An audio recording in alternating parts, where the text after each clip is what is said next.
అంటే తన్ను ఘనపరచు వారిని దేవుడు ఘనపరచు వాడై ఉన్నాడు. తన్ను తృణీకరించువారు తృణీకారముందెదరు. God will honor those who honor him. God will despise who despise him. ఎవరైతే దేవుణ్ణి తృణీకరిస్తారో వారు తృణీకరించబడతారు.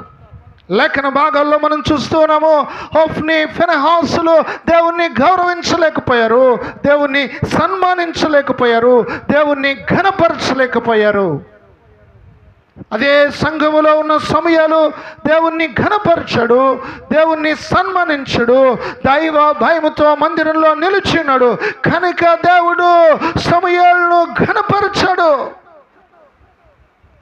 తల్లిదండ్రులను మీరు సన్మానించండి. Honour your father, honour your mother. సంఘములో పెద్దలైన వారిని రెట్టింపు ఘనతకు పాత్రులుగా మీరు ఎంచండి. అవును ప్రియ దేవుని బిడ్డలారా, వారు దేవుని కొరకు ఎంతో ప్రయాసపడ్డారు. They are considered worthy of double honour. మనము మన జీవితాల్లో గ్రహించవలసిన సత్యం ఏంటి అంటే, అందరి పట్ల గౌరవ భావంతో మనము దేవుని సన్నిధిలో జీవించే వారమై ఉండాలి. Honour everyone, honour the emperor. నీ రోజును నువ్వు గౌరవించు అన్న మాటలను మనము లేఖన భాగాల్లో చూస్తున్నాము.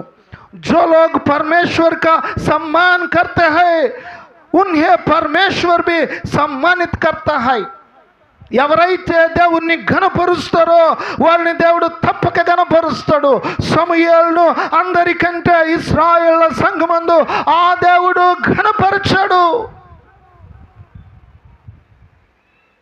जो लोग परमेश्वर के तुच्छ मानते हैं वो అవమానిత होंगे. ఎవరైతే ప్రభువును తృణీకరిస్తారో వారి జీవితాల్లో ప్రియ దేవుని బిడ్డలారా వారి ఇబ్బందులు పడ్డారు అని మనం చూస్తూ ఉన్నాం. ప్రభు పక్షాన ఆయన సేవకునిగా మీకు మనవి చేస్తున్నది ఏంటి అంటే, God will honour those who honour him.